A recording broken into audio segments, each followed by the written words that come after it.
He's watching on TV. He's watching it, so smile. That's right. You better say something to him. You bet, yeah. Calling to order the Monday, April 20th, 2015 regular meeting of the 35th Council of the City of Berkeley. Ms. Boucher, would you please call the roll? Councilmember Baker. Here. Councilmember Blanchard. Here. Councilmember Edgar. Here.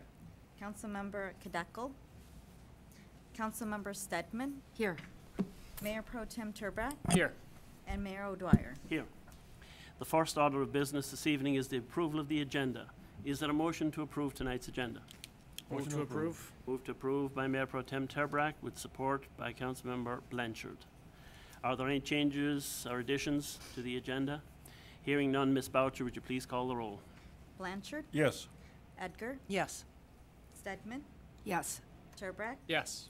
Baker. Yes. O'Dwyer. Yes. And now would you please stand for the invocation? Deacon Brian Carroll is with us.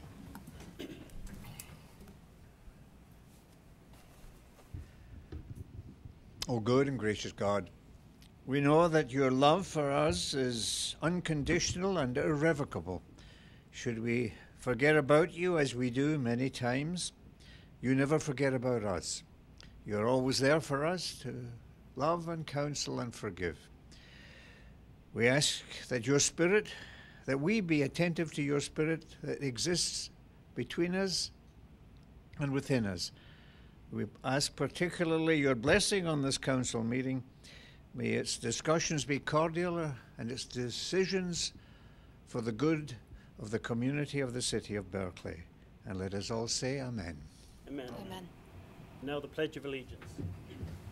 I pledge allegiance to the flag of the United States of America and to the republic for which it stands, one nation, under God, indivisible, with liberty and justice for all.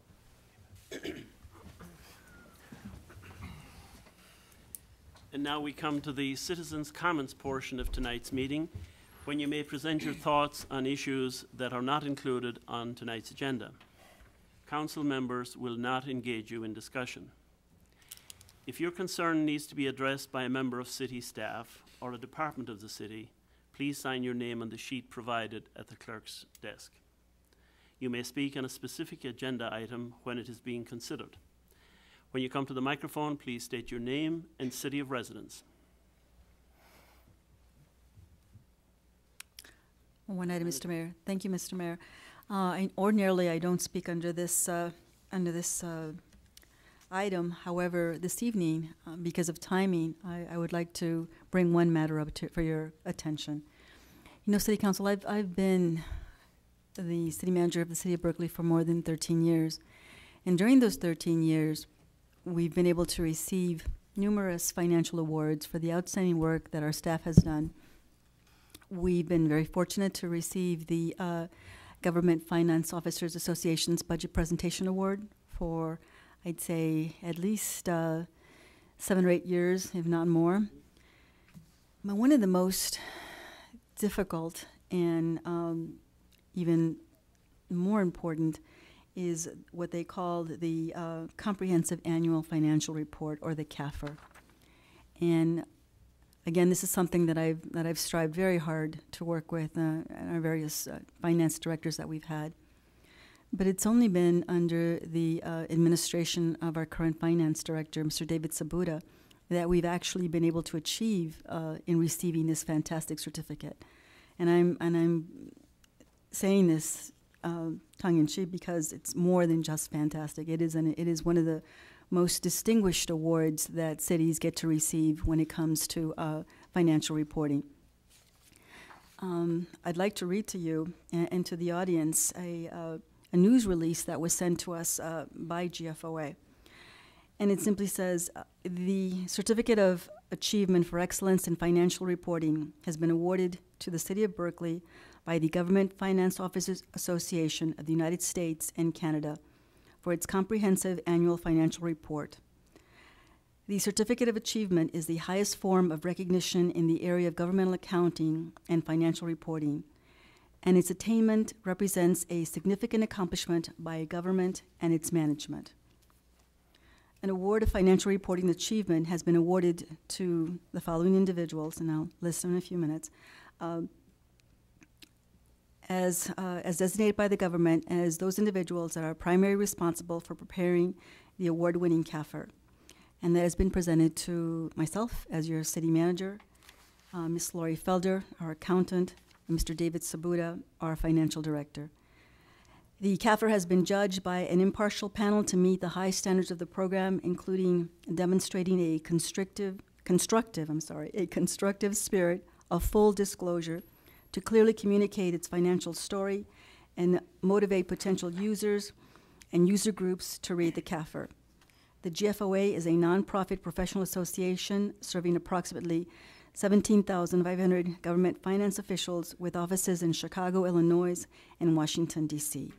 So with that, it gives me great honor and pleasure to introduce two of our individuals that were responsible for this. And the first, I'd like to ask her to come up, and this is Lori Felder, and she's an accountant. So Lori, congratulations to you.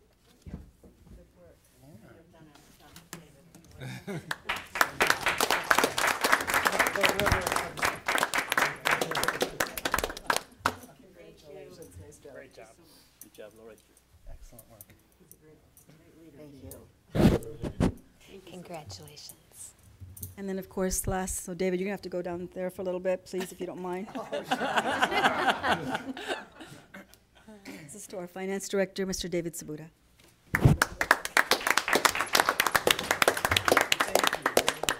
Great job, David. Thank you. Good Mr. job. Mayor, thank you. Well Councilman, done. thank you, Councilman. Councilman, thank you. Congratulations. Thank you. Thank you, Mr. Mayor, City Council. Thank you. Thank you. Anybody else wishing to come to the microphone?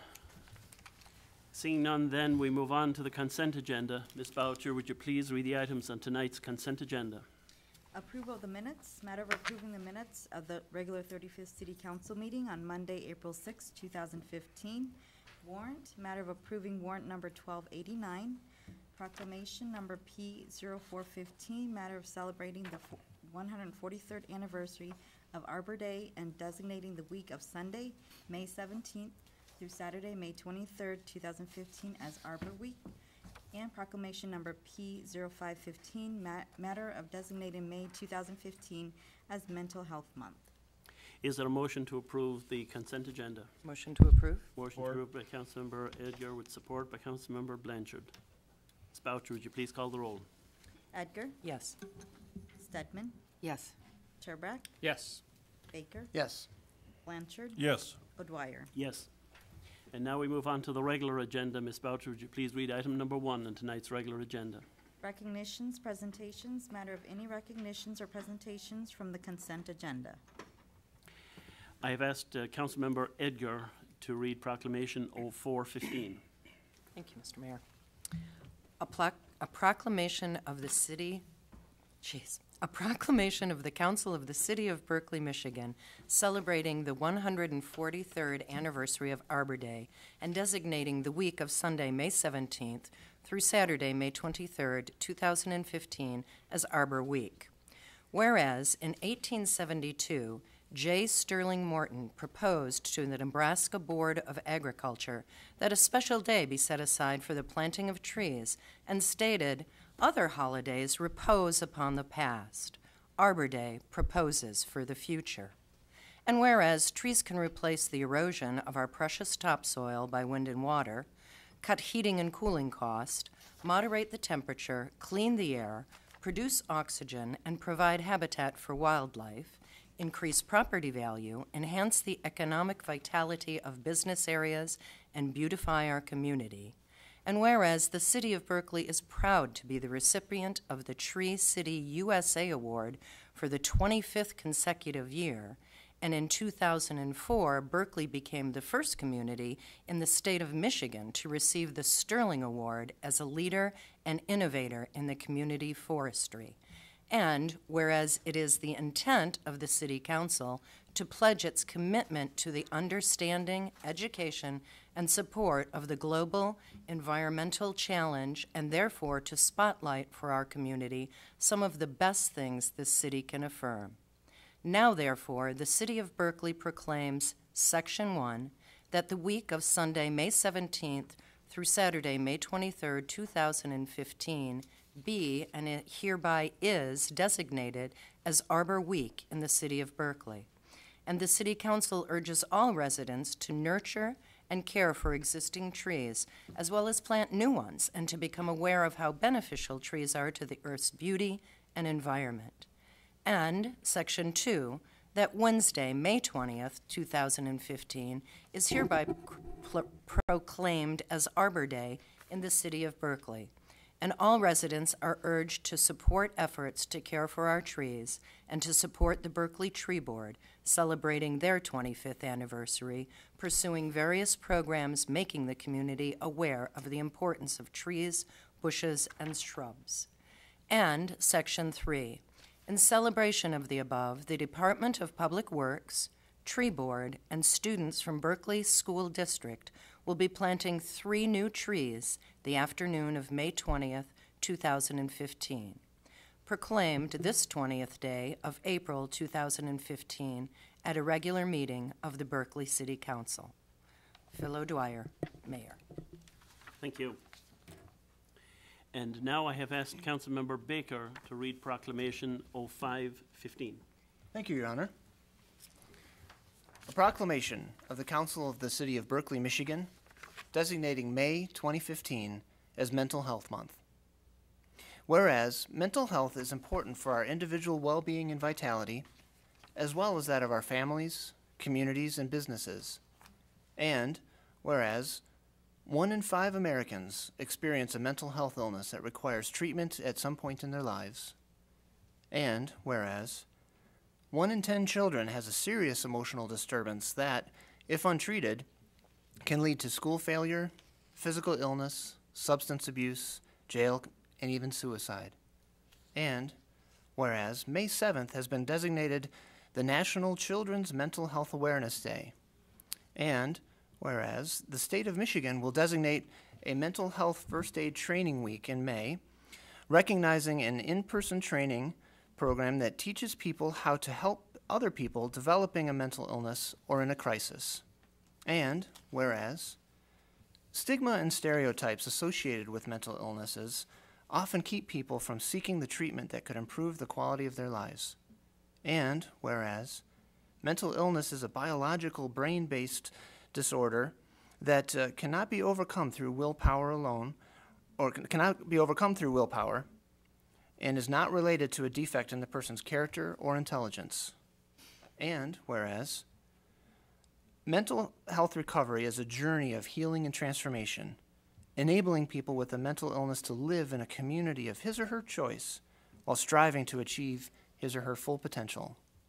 And whereas mental health recovery not only benefits individuals with mental health disorders by focusing on their abilities to live, work, learn, and fully participate and contribute to our society, but also enriches our culture of our community life. And whereas the Oakland County Community Mental Health Authority and its service provider agencies are committed to inspiring hope, empowering people, and strengthening communities. Therefore, the City of Berkeley hereby proclaims May 2015 as Mental Health Month in the City of Berkeley. The City of Berkeley also calls upon the citizens, government agencies, public and private institutions, businesses, and schools in the City of Berkeley to recommit our community to increasing the awareness and understanding of mental illness and the need for appropriate and accessible services for all with mental illnesses to promote recovery. Proclaimed this 20th day of April 2015 at a regular meeting of the Berkeley City Council. Dr. Phil O'Dwyer, Mayor. Thank you. Thank you. And now, Ms. Boucher, would you please read item number 2? Motion number M2215, matter of authorizing the Berkeley Lions Club to conduct a fundraiser from Thursday, April 23rd through Saturday, May 2nd at the intersection of 12 Mile and Coolidge Highway. During these days, representatives of the Berkeley Lions Club will wear reflective vests and collect money during White Cane Week. Is there a motion to approve M 2215? Motion to approve. Motion to approve by Councilmember Stedman, Support. support by Councilmember Edgar. Mr. Sessa. Good evening, Mr. Mayor, City Council, and welcome to visitors to our meeting. This item is something, I can't say that it's on an annual basis, but I believe this is the second time that this comes before you, City Council. And to review this application, I've asked our Public Safety Director, Chief Eshman, to address the City Council. Chief Eshman, thank you. I've discussed this matter with Miss Kathy Graham, who is the Berkley Lions Club Secretary. They will be soliciting donations between April 23rd and May 2nd. Specifically, Thursday, April 23rd through Saturday, April 25th, and again Thursday, April 30th through Saturday, May 2nd. The hours will be from 5 to 7 on Thursdays and Friday, and from 9 a.m. till 2 o'clock p.m. on Saturdays. This effort by the Berkley Lions Club should be commended. It's for a wonderful purpose. No one can dispute the effort here and the rightfulness of it.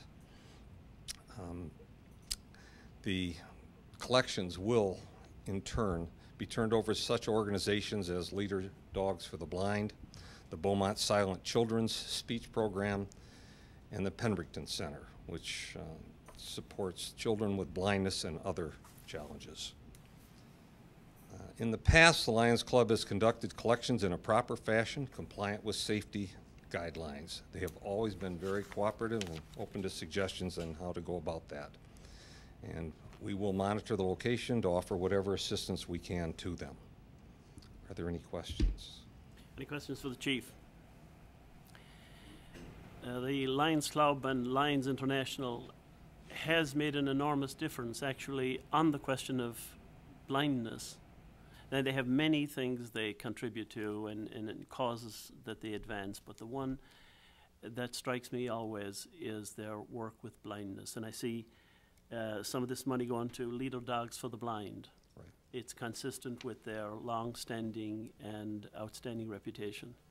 So it's going to be our pleasure to have this solicitation in the city. Are there any other comments?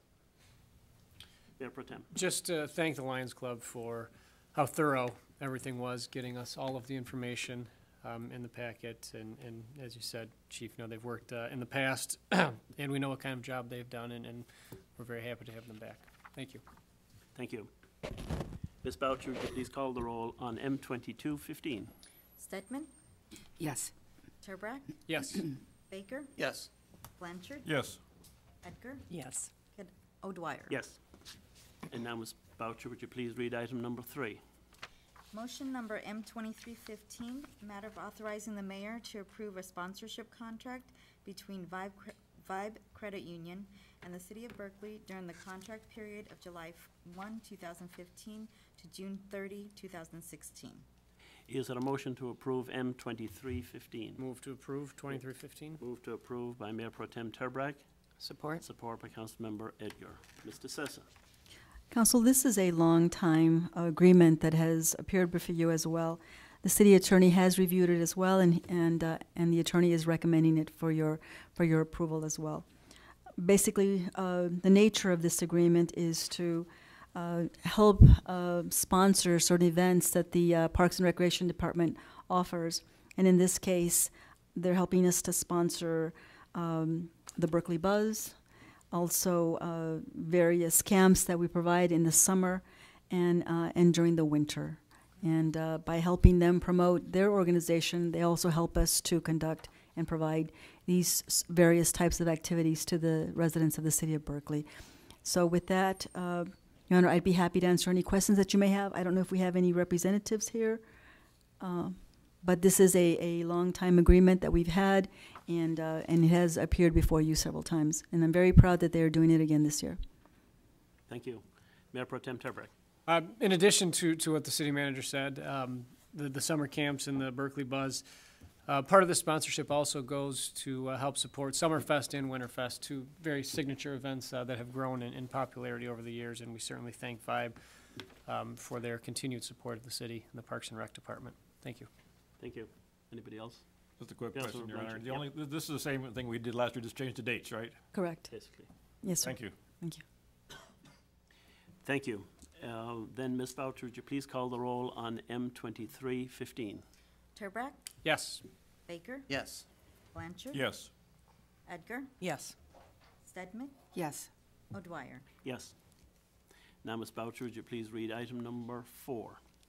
Motion number M2415, matter of authorizing AMCOM Telecommunications Incorporated, 10431 Highland Road, White Lake, Michigan, 48386, to install a fiber optic infrastructure to city buildings for a cost not to exceed $99,023.94, $75,000 approved in 2014-15 annual budget to be paid from office equipment 101-750-983-000. Also recommend to appropriate $25,000 from account number 101-750-983-000 in the 2015-16 annual budget. Is there a motion to approve M2415? Motion to approve 2415. Motion to approve by Councilmember Baker with support by Councilmember Blanchard. Mr. Sessa. Council, you know that this item is long overdue. We have been studying this for more than a year.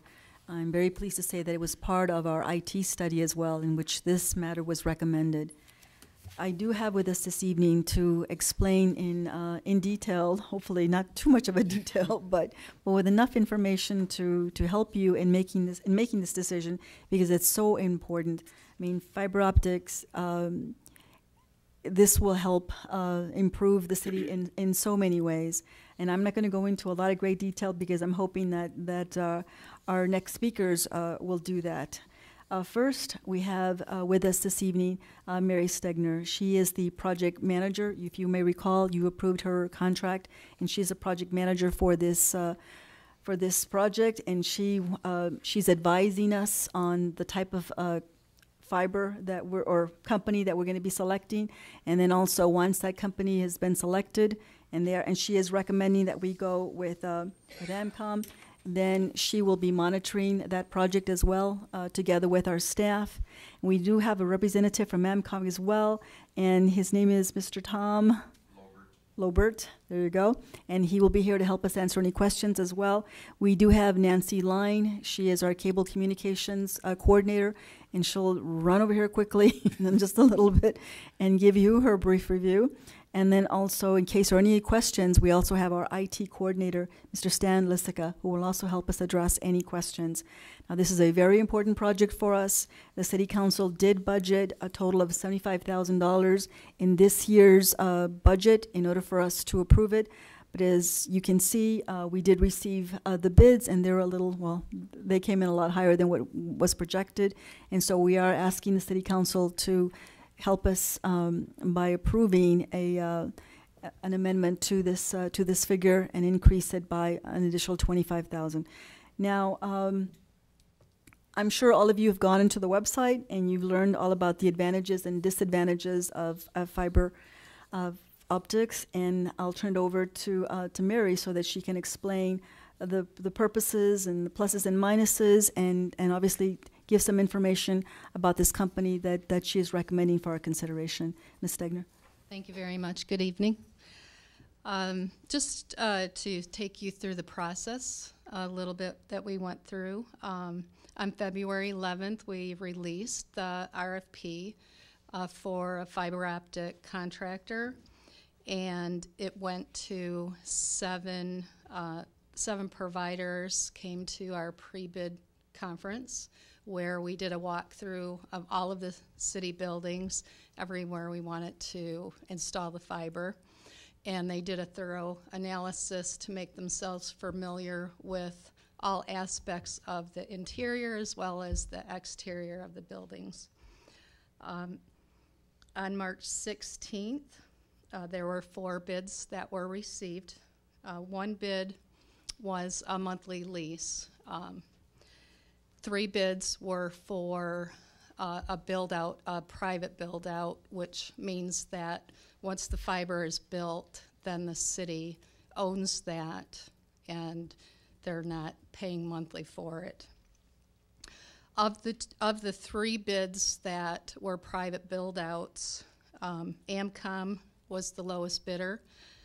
We did meet with AMCOM as well as FiberLink for a post-bid meeting, at which point we were able to ask all of our questions about the delivery of the fiber, project costs, and potential project overruns or potential project decreases.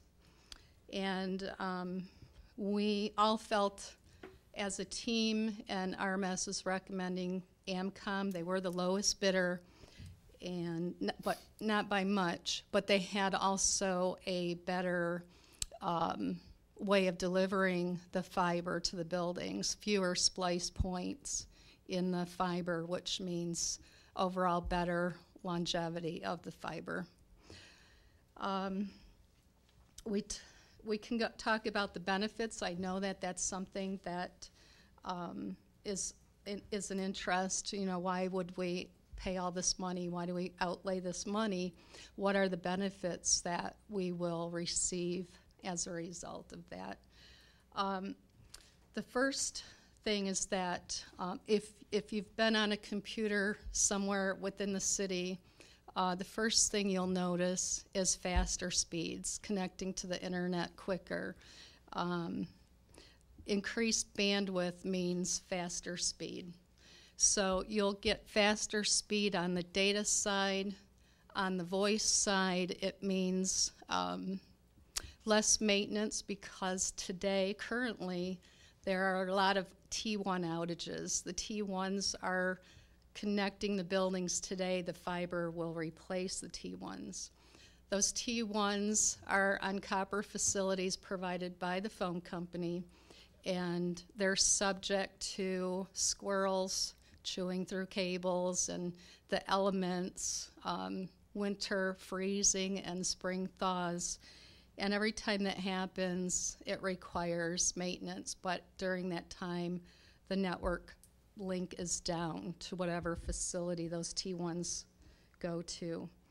Other benefits in the future, because of the fiber that we're implementing, and fiber is pretty much unlimited bandwidth, so you can run voice and data on fiber. You can put security on fiber, which, as we move along, you know, in the years, security becomes more and more of an increased value.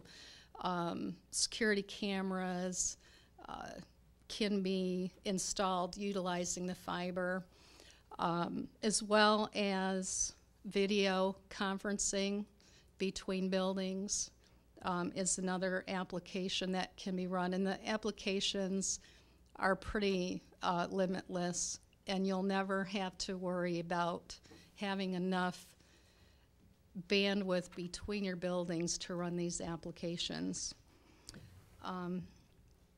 The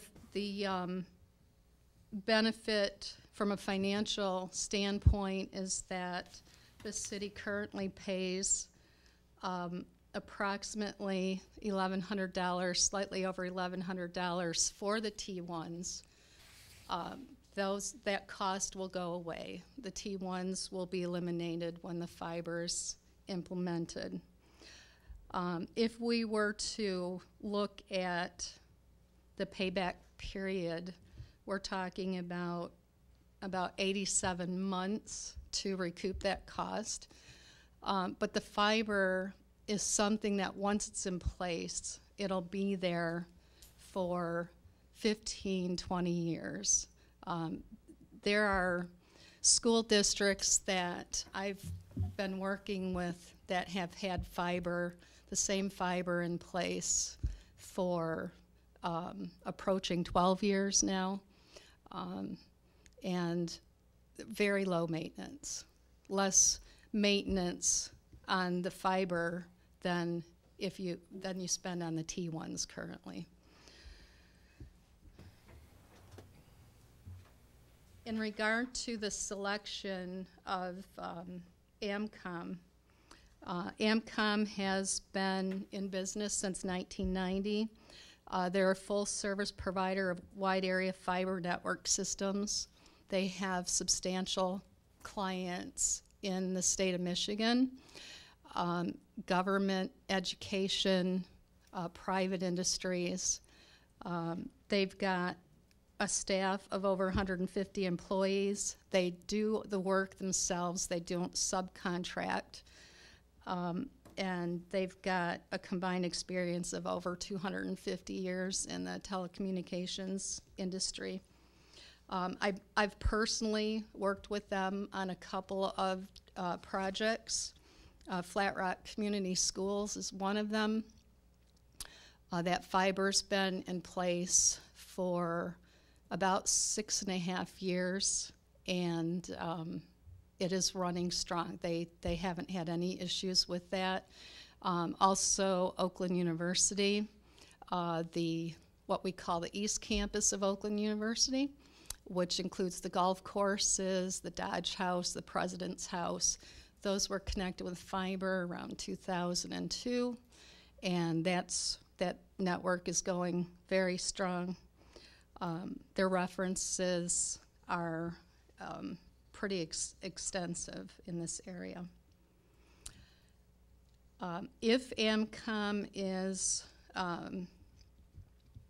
awarded the contract tonight, the project timeline is about a 6-month project.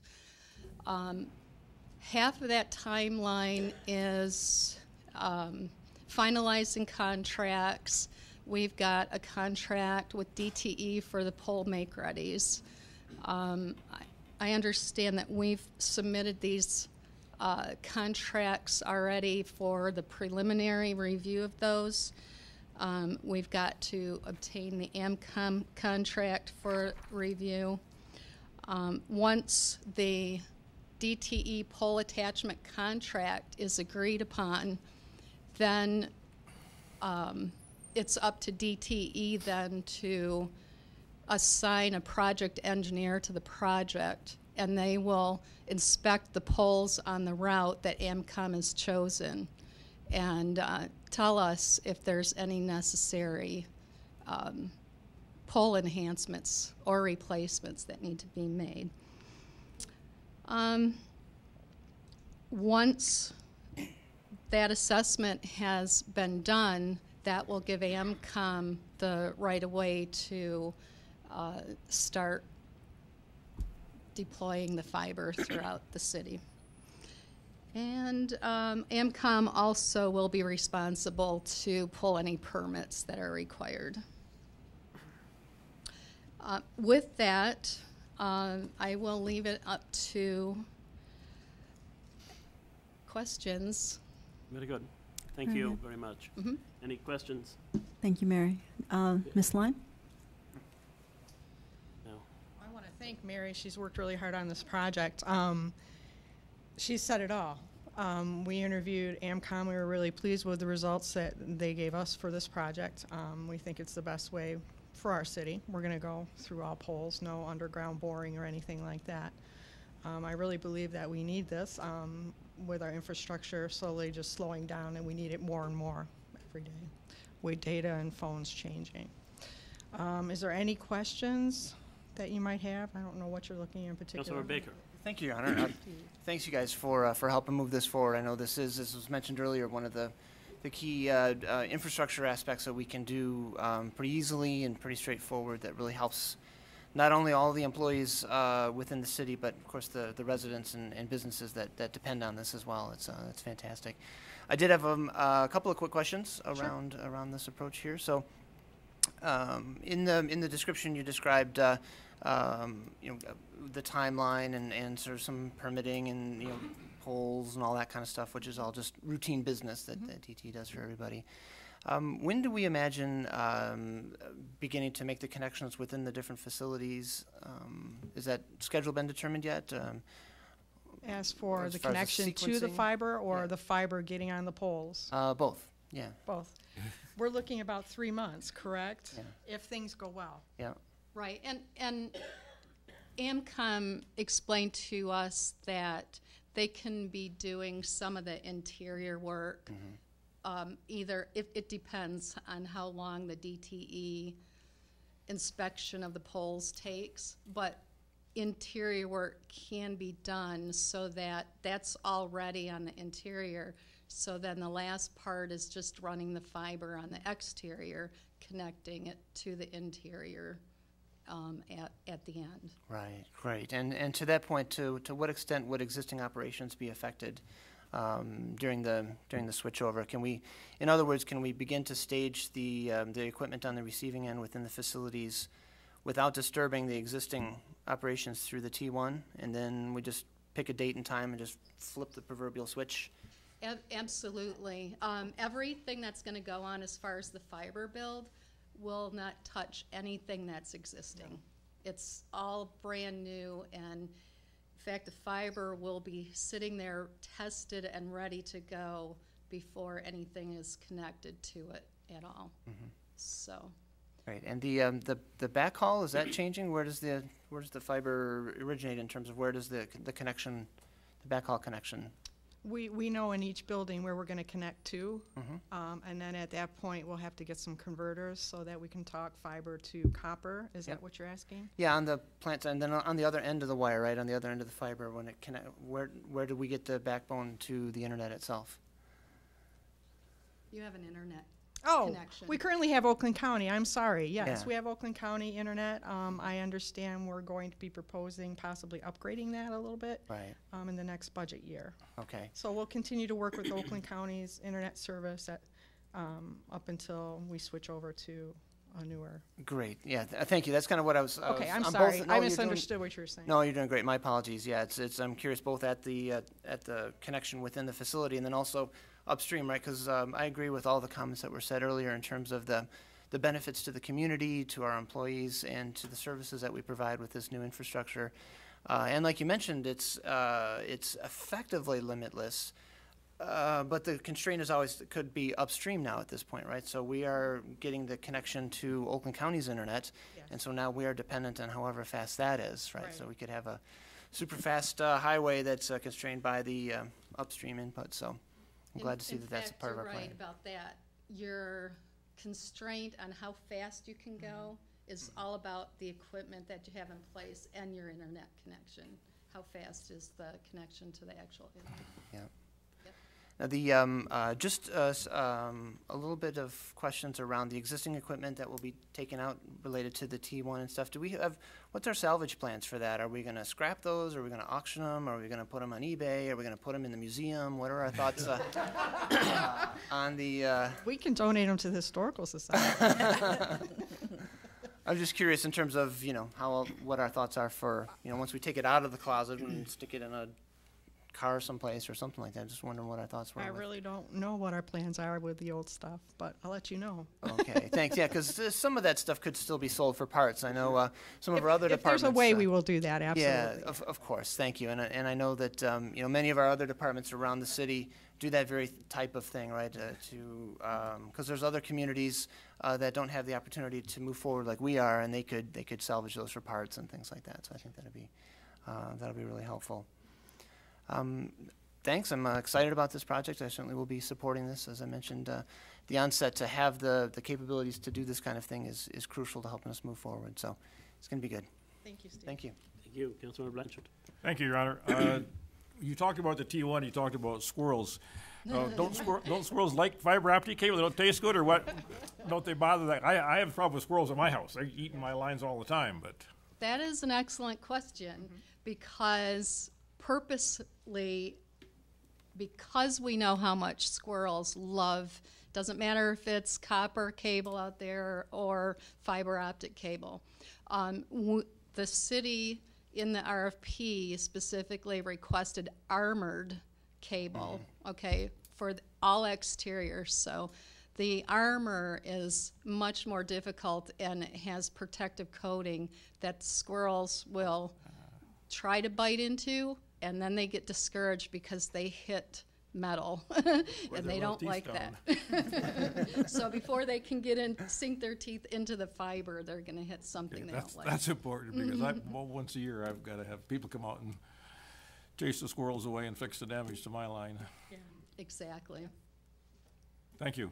Thank you. Any other questions? Councilmember Edgar.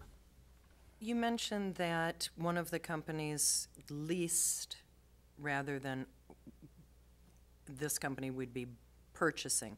What's the benefit for purchase versus lease? Do you want to answer, or do you want me to answer that? I'll try. Leasing is a monthly fee. We'll probably pay more in leasing long-term than we will just purchasing our equipment. And it's always good to own our own equipment because it's just better appreciated because it's ours. Am I missing anything? Eventually, we'd pay more than what we're paying now. Okay. For over the course of the 5 years, the lease was 1.5 times more than the purchase, just for the 5-year years. period, if Okay. you depreciated over 5 years. Thank you. Thank you. One more. Councilor Blanchard. Thank you. One quick question. I noticed the two of the bids were very close together. One was about $100,000 more, and then the other one was the lease. What did the company was so high get the wrong impression? Did they? Why are they way off? Clearite Communications is typically, they're a phone company, and they typically lease. So when they came to the pre-bid walkthrough,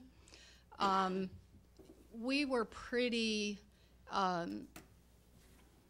adamant that the city was probably looking for a purchase of a build-out. So what they basically did is they took all their loaded costs that they would have over a 5-year period, and just that's the price they presented. They don't typically present build-to-own proposals. Thank you. Thank you. Just one more. Mr. Sessom. I don't know if, Mr. Mayor, if I'm stepping over here a little bit for you, excuse me. Just, I thought perhaps a representative from AMCOM would like to say anything. Would you step to the? Come on up. He'd be thrilled to. Yes, I'm sure he is. Put him on the spot. I'm Tom Lobert. I'm operations manager over at AMCOM, and we look forward to working with you and giving you a project that you'll be proud of and use for many years down the road. We're not looking for just to get in, do the one project and leave. We'll be here to support you for all the years that you need us. Yeah. And we do several different things throughout AMCOM. We have a residential cable TV group. We have aerial construction, underground construction, and then my division that I run is the fiber optics. It's the K through 12 universities where we install all kinds of everything. We currently maintain fiber networks in a lot of cities for a lot of districts, most of them in the area. We have staff on call 24/7. If you have an outage, we respond within 2 hours. Our first responders, and we don't give up till you're back online. Very good. Councilor And Baker. for when the squirrels do chew, we can find it. 'Cause if you we're putting in a little under 3 miles of fiber for this build, and to find where a squirrel chews somewhere up in a tree, a line, is very tough. But my staff is very well trained to find those and minimize the outage time. Good, thank you. Thank you for coming here tonight as well. It means a lot to us to be able to see a face and have someone whose hand we can shake to. I appreciate that. You had mentioned the maintenance and the support down the road, and I noticed somewhere in the materials here about the option for visual inspections, and you have Yes. rates associated with that. I was glad to see that in here. I think that's good that you guys offer such a thing. And none of that costs any, well, the visual inspections, obviously there's a fee for that. But the maintenance part of it, outages and stuff, Right. there is no annual fee for us. We give you our card, you call us anytime, day or night, and we mobilize. Yeah, that's great. That you have both the reactive, as you described there, and also the proactive, or if we want to initiate that visual inspection. I'm glad to know that we have that option. I think that's important. And you can provide that option also. I mean, we'll give you an as-built of your fiber path. You can drive down, when there's storms, trees go down, power outages, just go see if it's in the area. Yep. That would assist us too in getting a repair done quicker. Nice. there's no charge for that. Okay. Thank you again.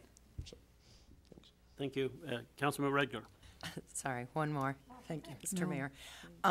The library is included in this. Yes, the library is included. We did Yes, there were- consider, because the price was a little higher than we anticipated, that there might, yeah. Yeah, it just, in here, there were two prices, and I Right. wasn't sure where we were going. We with wanted that. you to see both. Thank you. Thank you. Well, thank you. Mr. Chairman. I just have a couple questions I'd like to ask out of curiosity, since I've done a lot of this at Wayne. Do you know how many strands of fiber and types you're going to put in single mode, multi-mode? We are putting in 12 strands. Can you come up, Mary? And it's Mary, can you? Can you come to the microphone, please? Yes. 12 strands per building, and they're all single mode. Did you have another question? Okay. No, 12 for every building. That, by the way, is going to give the city enough growth that right now, okay, the way technology moves, we can't tell right now what's going to happen in 10 years, but looking at it from right now, that 12 strands should be good for a minimum of 15 years, because you can put just about anything on that. A single strand of fiber, you can put just about anything on there, have unlimited bandwidth. So if we have unlimited bandwidth, and we go back to the question that was asked earlier about leasing or building our own, could we lease some of the bandwidth space to others? There would be nothing to prevent you from doing that. If there was somebody along your path that you want to splice off to, you certainly would have that opportunity to do so. I was thinking the business community, that it might, going forward, be a platform that they could plug into down the way. Yes, you would have that opportunity for sure. Very good. Thank you. Not to belabor but there are business models where municipalities do provide that as a service, and so it is good to hear the 12 strands is encouraging, because that does give us that potential if we wanted to explore that down the road. Yeah, thank you. Very good. Well, thank you all for being here and for providing the information, so that my colleagues can now vote when Ms. Boucher calls the roll on M2415. Baker? Yes. Blanchard? Yes. Edgar? Yes. Stedman? Yes. Turbrack? Yes. O'Dwyer? Yes. And now, Ms. Boucher, would you please read item number 5? Motion number M2515, matter of approving the 2015 summer maintenance agreement between the Road Commission for Oakland County and the City of Berkeley. Is there a motion to approve M2515? Motion to approve. Support. Motion to approve by Councilmember Blanchard with support by Councilmember Baker. Mr. Sessa. Mr. Mayor, again, this is an item that appears for you on an annual basis, and I'll ask our Director of Public Works, Mr. Derek Schuler, to explain the details. Welcome. Good evening. No big surprise here. It's our annual Road Commission of Oakland County agreement for summer maintenance, and that's street sweeping. And what happens here is the Road Commission reimburses Berkley for 3 street sweepings on 12 Mile. 12 Mile between Greenfield and Woodward is county jurisdiction. So Berkley has decided many years ago to provide a higher level of service relative to sweeping. And so we enter into this agreement each year, and then the county reimburses us based on current bid prices, which, and you'll see in your documents, I believe the price went up a couple percent from the previous year. We are encouraged that of late they have bounced the numbers up a little bit for us, reflective of current market conditions. So no other changes to the document that I'm aware of. It's the same drill that we go through each time this year. Thank you. Any questions? Any discussion? Hearing none. Then, Ms. Boucher, would you please call the roll on M2515? Blanchard? Yes. Edgar? Yes. Stedman? Yes. Turbrack? Yes. Baker? Yes. O'Dwyer? Yes. Thank you. Thank you, Derek. And now, Ms. Boucher, would you please read item number 6? Resolution number R1315, matter of authorizing publication of a notice of public hearing regarding the proposed operating budget for the City of Berkley, Michigan for fiscal year 2015-16. Is there a motion to approve R 1315? Motion to approve. Motion to approve by Councilmember Stedman, Support. support by Councilmember Edgar. Mr. Sessa. Council, this is a very important item that's come before you. I can hardly wait to sit down with each of you and go through each and every single budgetary line.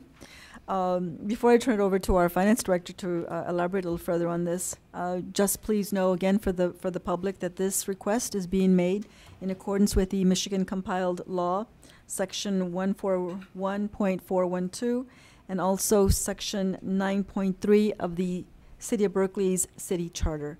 With that, as you know, we are asking for Monday, May 18th, to hold our public hearing. And with that, I'll turn it over to our finance director so he can elaborate further. Mr. Sabuda. Thank you, Mrs. DeSessa. Good evening, Mr. Mayor and council members. This is an annual item, and again, it's in front of you in accordance with state law. I'd like to point out that not only will we have the public hearing on the 18th of May, we will also have 3 scheduled study sessions, May the 11th, the 12th, and the 13th, and if the 13th is needed. And we will go through line item by line item to go through this year's budget.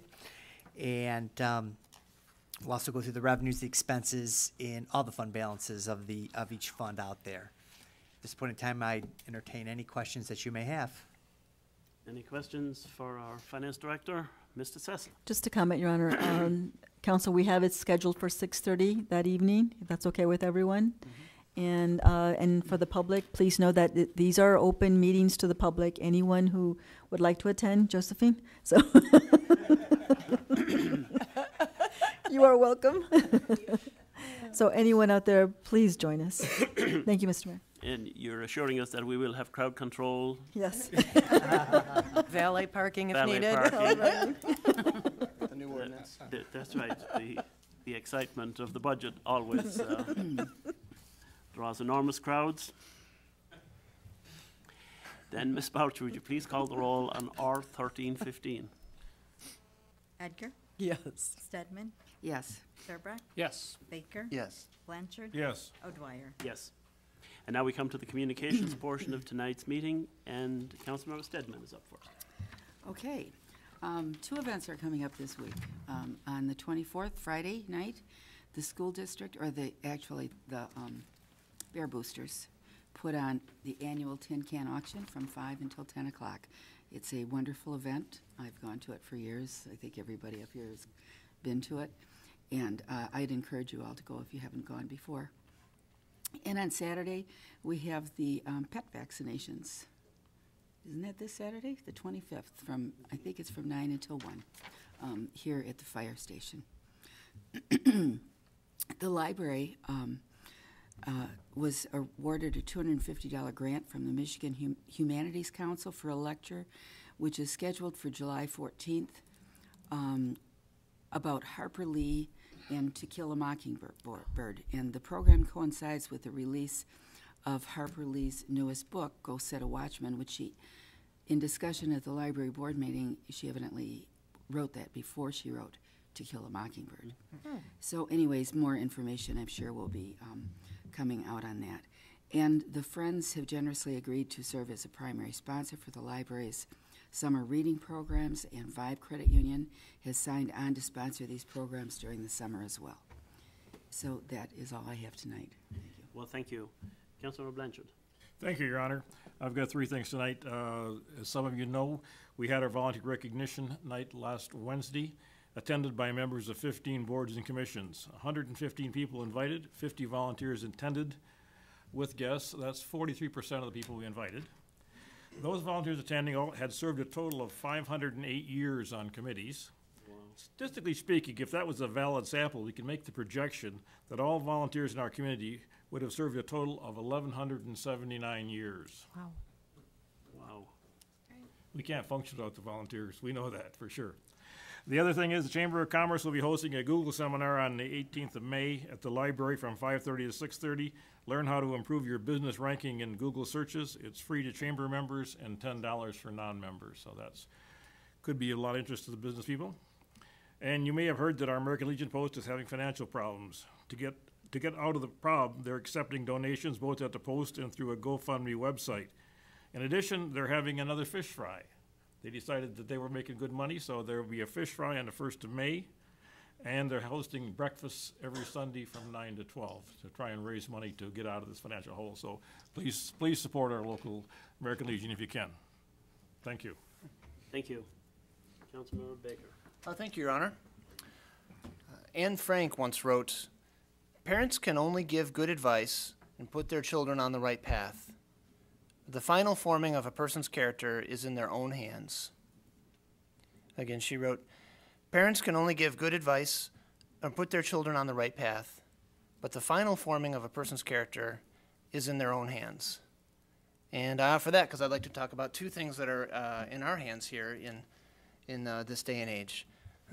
The first is a continuation on the conversation around National Distracted Driving Awareness Month. April is National Distracted Driving Awareness Month, and I asked many of you who were a part of this conversation last time to, when you're a passenger in a car, don't do this while you're driving, right, but when you're a passenger, look at the other cars around you and just see how many other people are distracted and doing things. I heard a statistic today, as a matter of fact, that almost 60% of accidents involving teenage drivers was because that driver was distracted. And that's tremendous. Not only is it just a travesty, but it's a tremendous waste of talent and time and things that, folks don't need to be dealing with car repairs and injuries and that kind of stuff, and just, put it away, that kind of thing. So, especially with the poor condition of the roads out there, it can those two combinations can really cause quite a problem. And that actually leads to my final item here. Again, since we last spoke, I had some real good conversations with people about Proposal 1, and I shared with them some of the things that we had learned with our position here with the Michigan Municipal League. MML is a nonprofit consortium that helps advocate on behalf of and for the benefit of communities, municipalities like Berkley. We are a member of MML, and they shared with us some really interesting insights about that. The proposal that's coming up, and we had talked a little bit about this last time about the complexity of it. If you actually read it, it looks like a big crazy thing, but it actually is undoing this big legislative hairball that's been growing over the last 30 years. So if you read it, it's actually trying to straighten things out, which is kind of cool. And so the conversation I had with this one resident in particular was really interesting. She talked about. So I shared some statistics about the average Michigan driver pays $357 a year trying to repair their cars because of the crappy roads that we have. And she said, well, I'd rather pay that money to the car repairs than help actually fix the roads because we want to send a message to Lansing and all that kind of stuff. And I was really thinking about that and saying, well, I understand the advocacy to try to, have pain around the state in order to drive change. And I just don't know that this, and so I talked with her afterward and said, I don't really know that this is the right avenue, because that you were lucky if that $357 is only you alone with your car repaired, right? So most of the time when an accident occurs from your driving, either hopefully you're not distracted, but if it's just the poor road conditions, almost 30% of accidents are caused because of poor road conditions. And so you're swerving to miss a pothole, and then you end up bumping into somebody else, or you hit a pothole and it jars your vehicle and it causes you to lose control and you smash into somebody else. So when I was thinking more about the way in which voting no on this is like a civil protest, I thought, well, that's, everybody's got to make their own decision, I suppose, but I just wanted to let her know that her decision is affecting other people, right, because the poor conditions of the roads can really cause some other issues to other people. So I just wanted to share that thinking, and as we think about not only making those kinds of decisions, but also being safe as we drive, please do so responsibly, because as Anne Frank said, our character is in our own hands here, and as we think about the way in which we want to view our state and the way in which we choose to take our own lives into our hands here is up to us. So I hope you all can do the same and choose wisely. Thank you. Thank you. Mayor Pro Tem Turbrack. Thank you, Mr. Mayor. I want to touch on something that we said, or that we talked about at the beginning of the meeting, the CAFR that Ms. DeSessa read some parts of. And there's just one thing in particular that I want to highlight.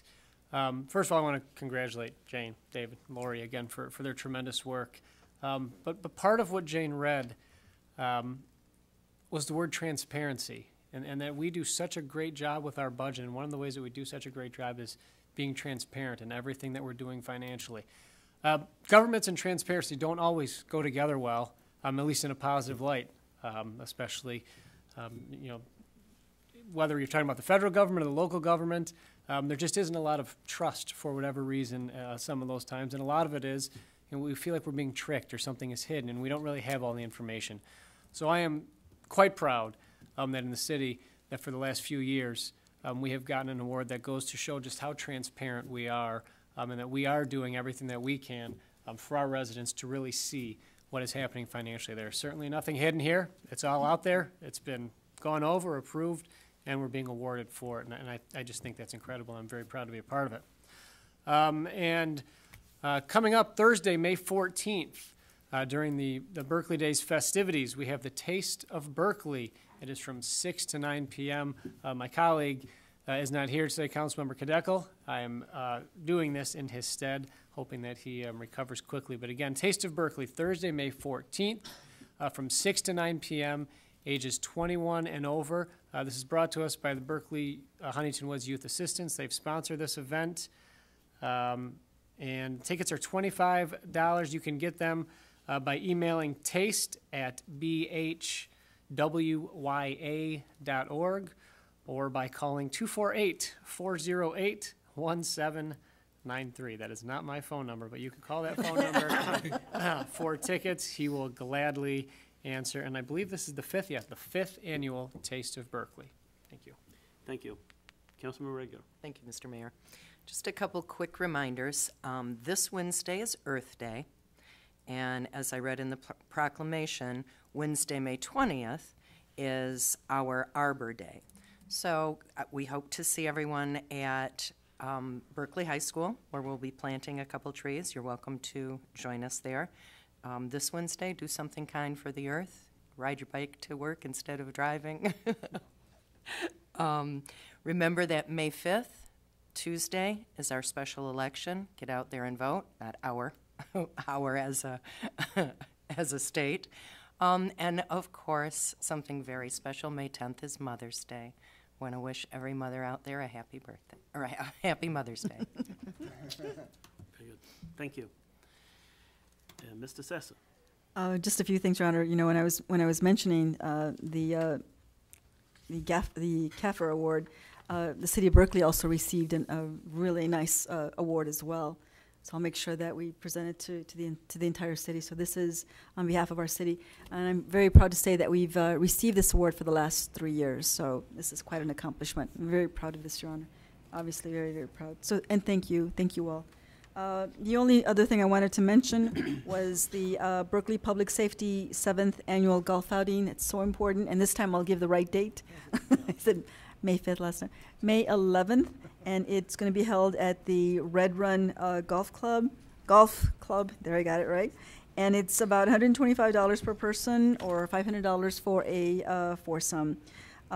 Please go to our website at www.berkleymich.org for more details. So if you'd like to register or just contribute some funds to this great cause, please join us. Thank you, Mr. Mayor. Thank you. Mr. Sabuda.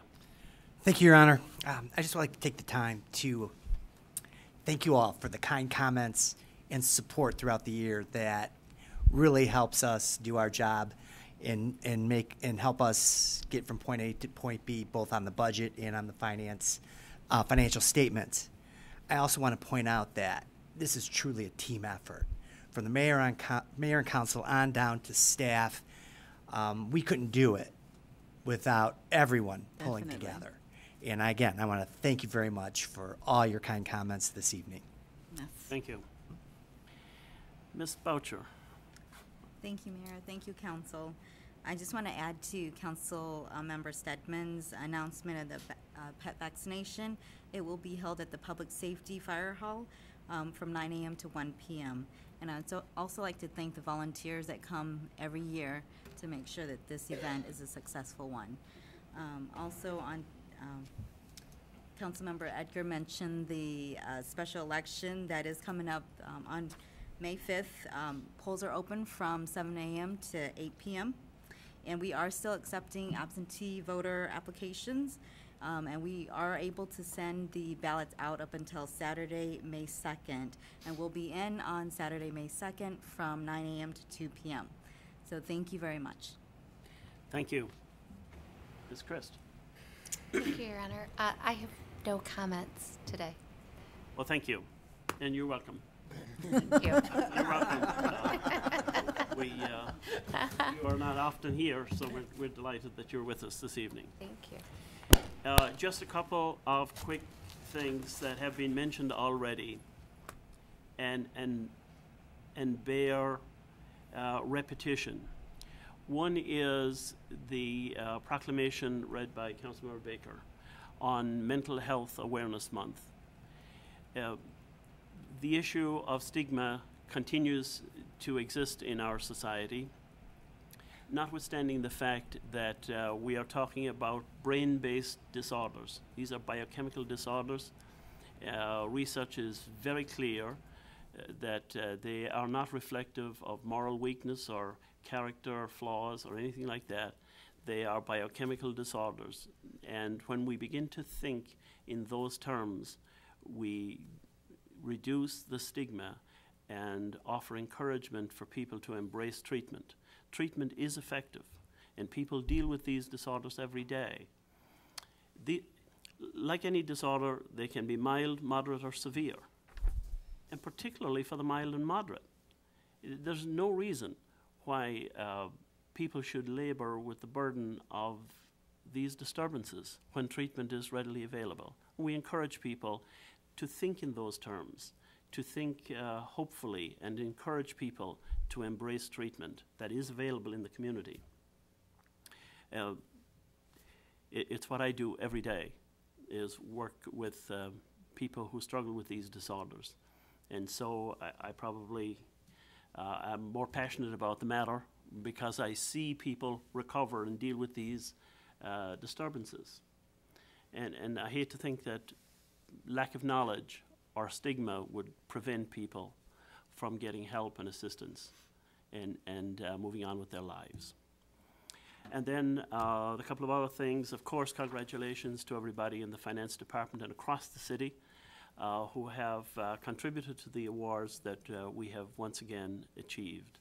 It is reflective of collaboration, cooperation, everybody working together, and everybody focused on the kind of transparency that the Mayor Pro Tem talked about. Transparency with our funds, our finances, our numbers.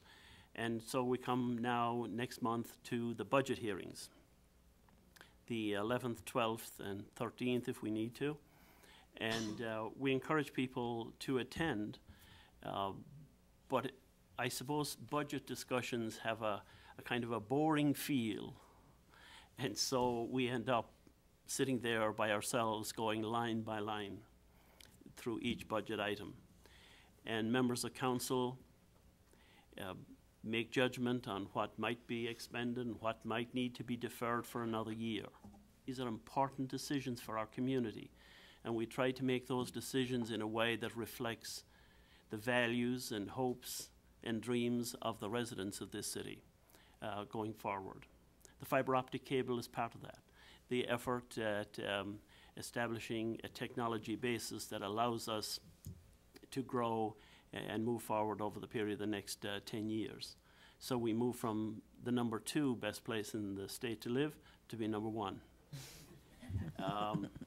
And on that thought then, is there a motion to adjourn? Motion to adjourn. Motion to adjourn by Councilmember Stedman. Support. Support by Councilmember Baker.